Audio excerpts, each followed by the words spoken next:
Now, from WYDC TV, this is Big Fox News at 10. Some of the country's largest cities enacting vaccine mandates for indoor activities like dining, bars, and gyms. But some business owners think these decisions could be putting their recovery in jeopardy. Alex Hogan has more from New York. People in New York City will have to start carrying their COVID-19 vaccination cards starting today. Those who want to participate in certain indoor activities such as dining, bars, and nightclubs must show proof of at least one dose of the vaccine. I'm not a professional in checking for vaccination cards.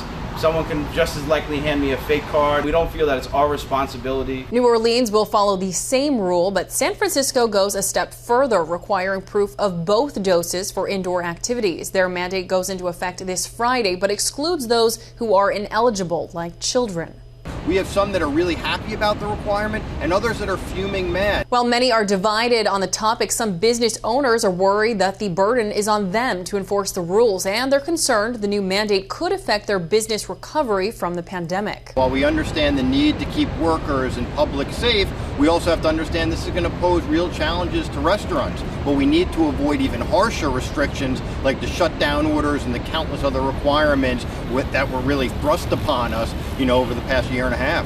All of this as the Delta variant causes a surge of coronavirus cases in 40 states, according to Johns Hopkins University, leaving the healthcare system overwhelmed and many pushing for more people to get vaccinated. Here in New York, there will be a transition period with enforcement of the new vaccine mandate beginning on September 13th. In New York City, Alex Hogan, Fox News. A gunman opened fire at a playground in New York this morning. Police say 8 people, 4 men and 4 women, were shot. The playground is located outside of the Eleanor Roosevelt houses in Brooklyn. The victims were between the ages of 18 and 27. They were taken to the hospital and are expected to be okay. Witnesses say minors were at the scene but were not hurt. A music video was reportedly being filmed in the area just after midnight. No word on an arrest and no details on a possible suspect. Police officers lined the street in Brooklyn Monday for the funeral of Pentagon officer George Gonzalez. He was killed August 3rd when a 27-year-old stabbed him to death after stepping off a bus at the Pentagon Transit Center. That suspect then took Gonzalez's service weapon and shot himself with it. Gonzalez was a decorated Army veteran. He also served with the FBI and Transportation Security Administration before joining the Pentagon's security force. Another senseless act of violence in Chicago after a young girl was killed, and another is fighting for her life after they were both shot while sitting in a parked car. Police are looking for the suspect. The victim's grandmother is now asking for witnesses to step up. Jesse Kirsch reports. She had dreams of just going to the airport. She just wanted to see the airport, wanted to go up on the plane. Regina Broughton says those dreams have been extinguished for her 7-year-old granddaughter, Serenity, who was shot and killed in Chicago's Belmont Central neighborhood this afternoon. Like a machine gun going off, like, you know what I mean? Like 2 people shooting at each other or something. Chicago police say around 2:50 p.m. in the 6200 block of West Grand, someone opened fire on a parked car, shooting 6-year-old and 7-year-old sisters. The 7-year-old died from her injuries, the younger sister being treated at Loyola University Medical Center. I'm lost. Regina Broughton sharing these photos, telling ABC7 the girl on the left is Serenity Broughton, who died. This is too big of a weight for a child. This senseless violence has to stop. It's not right. She was a beautiful light, and just take it. According to their grandmother, Serenity's younger sister, Aubrey Broughton, on the right in these photos from last Halloween, is still battling for her life. Come forth and take responsibility. Whoever sees this, turn them in. It was a child. She didn't deserve this. If you have any kind of heart, step forward, do what you're supposed to do, and do what decent human beings should do. Now, detectives looking for evidence that will lead to the killer. I know that there's people out there somewhere that saw something that could help us solve this crime.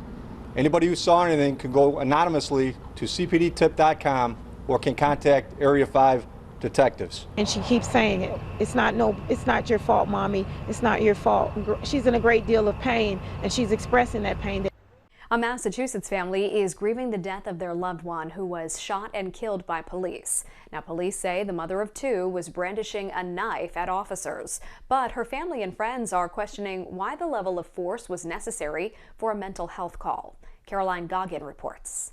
A call for help turning deadly. A Saugus family now mourning the loss of one of their own. 38-year-old Stephanie Girardi, the victim of an officer-involved shooting. To know Stephanie was to love Stephanie. She was full of life. She'd walk the street, talk to everybody. Girardi's sister Stacy tells me she dealt with mental health issues. Late on Saturday afternoon, Stacy called police to help her sister as they had done before. But the Essex County District Attorney says when officers got to the home, Girardi showed them a knife. That prompted one of the officers to fire 3 shots, killing her. It's very tragic. They're great people. Just pray for them. It's not a crime to have mental health. She didn't ask for mental health issues. Nobody does. Neighbors on Alfred Road still in shock on Sunday, placing flowers outside Girardi's home, showing support for her 2 children who were 7 and 8 years old. Girardi's sister says she just needed help. She never imagined that this would happen. She may have mental illness, but I do think that more people need to be educated on mental illness before they react. Our mission in Afghanistan was never supposed to have been nation building. It was never supposed to be creating a unified, centralized democracy. Our only vital national interest in Afghanistan remains today what it has always been: preventing a terrorist attack on America's homeland. Today, President Joe Biden addressing the crisis in Afghanistan. This comes after the Taliban took control of the capital city, Kabul, almost 2 decades since they were driven out by U.S. troops. President Biden says he stands by his decision to withdraw U.S. forces from Afghanistan, characterizing the decision as a choice between pulling out or going back to fighting the Taliban in the middle of the fighting season. At the Afghan capital's international airport, the U.S. temporarily suspended evacuation flights in order to clear the crowded runway. The U.S. ordered another 1,000 troops be sent to Afghanistan's capital, bringing the total number sent back now to 6,000. Caroline Shively is in Washington with the latest, as well as the political fallout over President Biden's decision to withdraw troops. The flag of Afghanistan lowered in Kabul Monday. Following a tense weekend, helicopters racing to evacuate personnel from the U.S. Embassy as Afghanistan's president fled the country. Certainly when it comes to the world jihadist movement itself, this is their major victory. The fall of the Afghan capital to Taliban fighters coming more quickly than U.S. officials projected, just 10 days after the group captured the first of the country's 34 provincial capitals. At Kabul's international airport Monday, chaos erupting as thousands of Afghans worked to escape.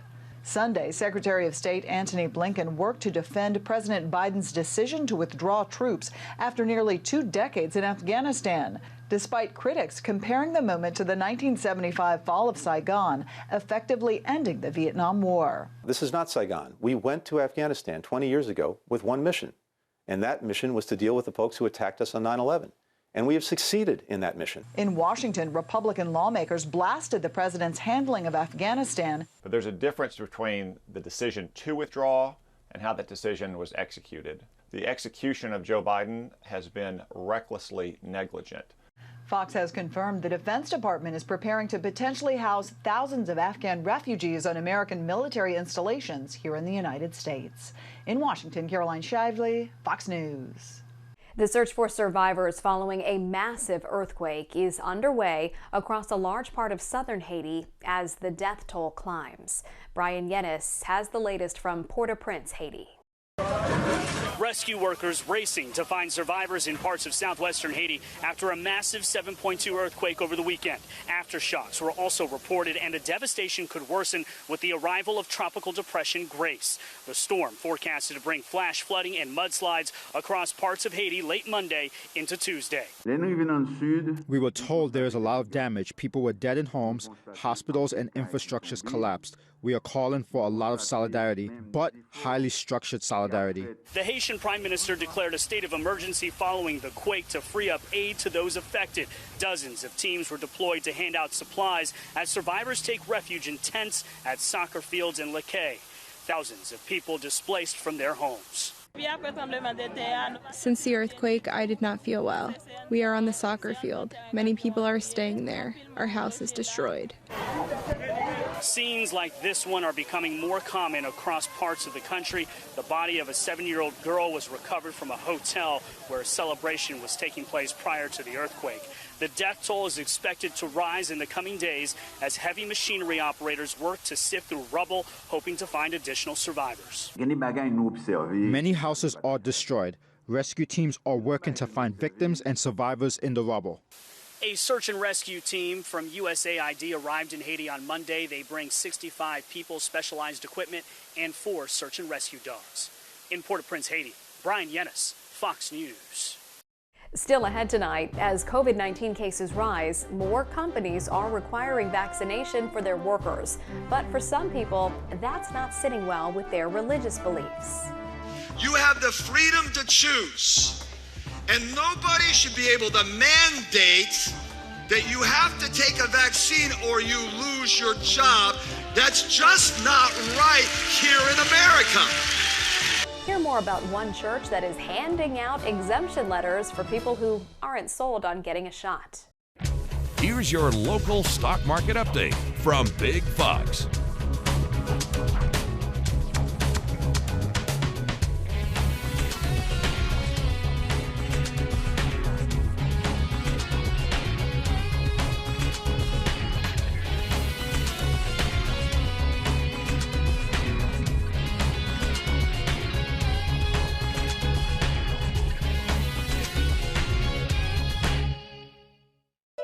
Now, your Twin Tiers forecast from Big Fox. Good evening, it's Adam Bowles with your weather, brought to you in part by William Mattar. Kim has a night off for this evening, but let's get to your forecast. Here's the headlines for today. A rainy start to the week, also more humidity as well, so grab that rain gear until at least the mid part of this week. Lower to mid 80s in store for this week as well. Finally drying out, looking pretty nice for this weekend. Also more sunshine in store. I'll get to that in just a second, but here's the highs for today. Not bad, but also expect the rainfall coming as well. 76 in Elmira, 78 also, and 75 in Binghamton. Most of us in the upper to mid 70s. You can see the pleasant and dry conditions pushing this way. You can see a surge of moisture heading our way as well. Humid air, also all that green, scattered showers and thunderstorms returning as we head to your Tuesday. So let's time it out for tonight. You can see already for tonight, scattered showers and thunderstorms all across the area. Even for early Tuesday, grab that rain gear and take it easy on the roads for the early morning commute. That spans all the way into the evening hours for your Tuesday. A lot of green, also maybe some flash flooding possible with heavy rainfall expected. That should leave us by at least late Wednesday, pushing off towards the north, but still looking pretty soggy as we head to the Wednesday time frame as well. By Thursday, I think we're slowly getting better, and by this weekend, we're back to fantastic conditions in store. So here's the forecast lows for tonight. Overcast, showers around, heading into the lower to mid, even upper 60s possible as we head to the overnight lows. So cooler, but still looking pretty soggy as we head into the forecast period for tonight into the mid part of this week. Wake up weather, grab that rain gear. Umbrella is your best friend. Starting off sunny and dry, but then we get gradually rainier or raining as we head to the mid part of the day as we head to your Tuesday.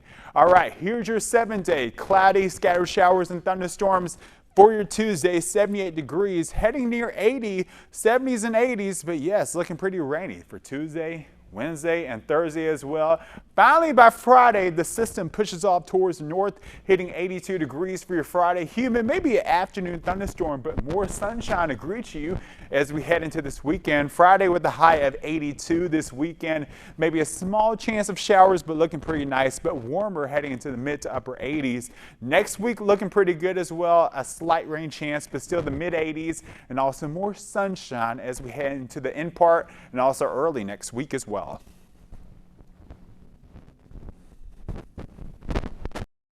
As COVID-19 cases rise, more companies are requiring vaccinations for their workers. But for some people, that's not sitting well with their religious beliefs. Lacey Mitri shows us one church was handing out exemption letters for people who aren't sold on getting a shot. You have the freedom to choose. And nobody should be able to mandate that you have to take a vaccine or you lose your job. That's just not right here in America. Pastor Greg Farrington explained why Destiny Christian Church in Rockland is handing out hundreds of letters for people who are against taking the COVID-19 vaccine.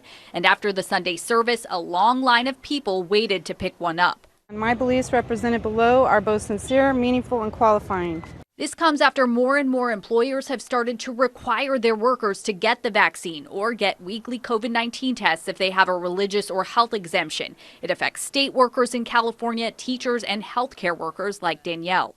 I'm a healthcare worker. Yeah, I've been in healthcare all my life, and I don't feel that it's fair to push this on anyone because it hasn't been around very long. You can see the parking lot is full here, and it's not just regular members of the church. We talked to people who specifically came here for these vaccine exemptions. One person even driving 2 hours to get here. I just found out about this at 4 in the morning. Someone sent me an Instagram, and I just got up, started listening to the services here, and I drove all the way here to support them in this. And just to give you more detail, Leslie Gilo Jacobs, a professor at the McGeorge School of Law, explains employers can legally require employees to take vaccines as long as they make reasonable accommodations for sincere religious beliefs that impose a minimal burden on the employer. Accommodations like requiring testing instead. But if we've got employees who, for example, have a front-facing job where they have to see people, it would be more than a minimal burden to put them in a non-front-facing position, and it probably an employer would not be required to do that. That's why she says refusing the vaccine could cost some people their jobs. I think people will lose their jobs if they refuse to take the vaccines, even if they have exemptions for some positions, because the law does not require employers to keep employees on the job if they can't do it. So we will see that. Will we see this going to court? I'm sure we will. Millions of Americans will struggle with an eating disorder in their lifetime. But during the pandemic, some doctors in the U.S. are seeing this serious and sometimes deadly mental health illness in a growing number of young people. Mandy Gaither has more on the signs that parents should look out for in today's Health Minute.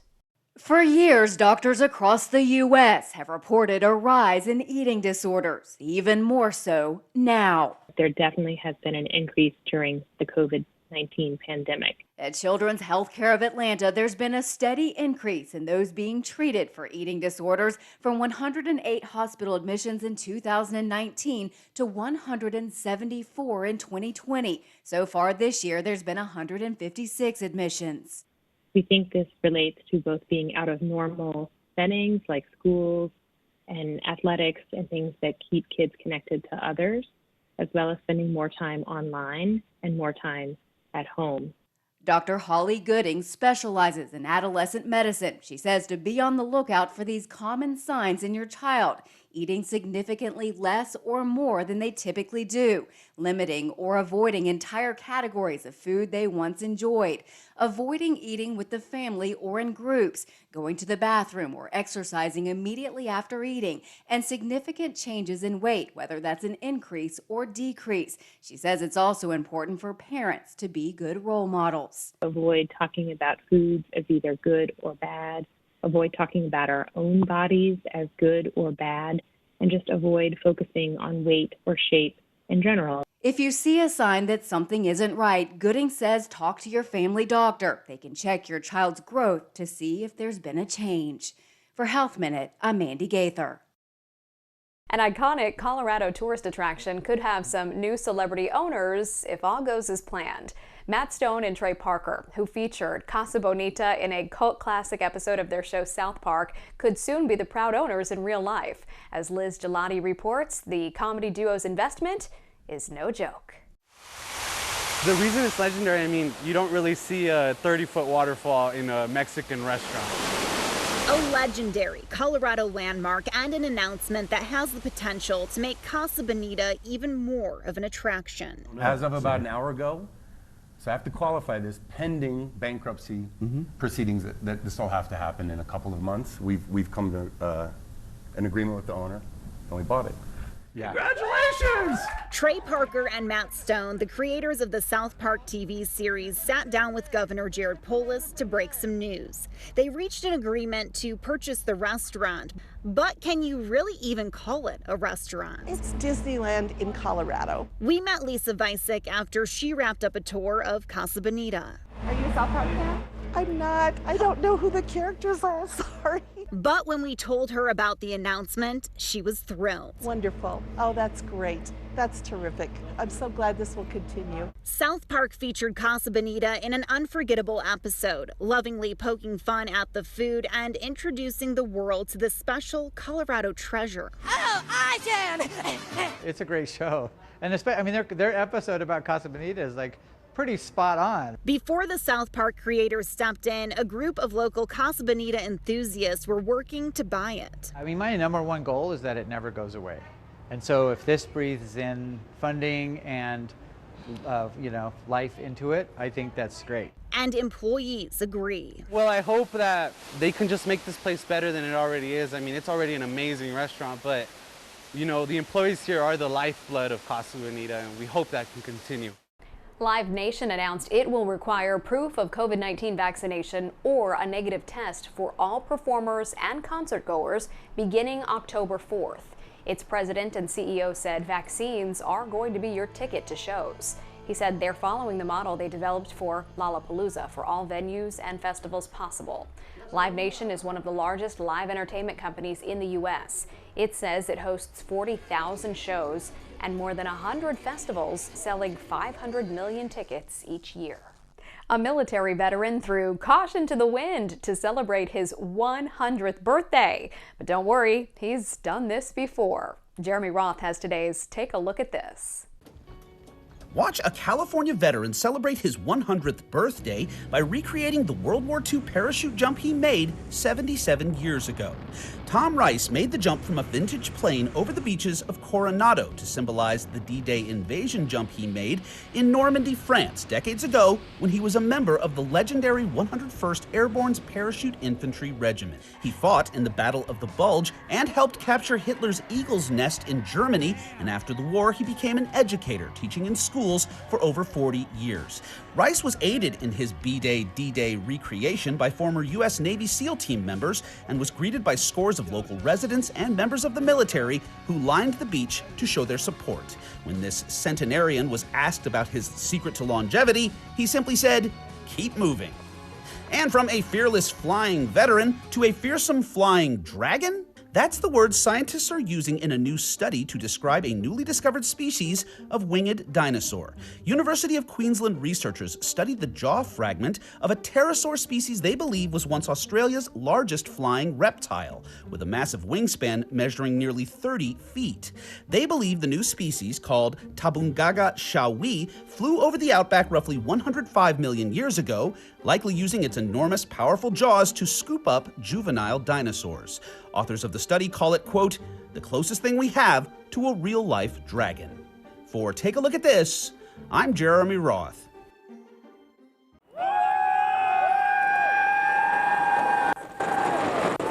We want to leave you with a smile tonight. In case life hasn't given you enough twists and turns lately, you can always seek out more at your local amusement park. It is National Roller Coaster Day. August 16th commemorates the day the first looping coaster got its patent, all the way back in 1898. But coasters have been around longer than that. They're thought to have originated from specially constructed hills of ice called Russian Mountains in St. Petersburg that people slid down back in the 1600s. From our whole team, thank you for joining us. We hope you have an exciting night.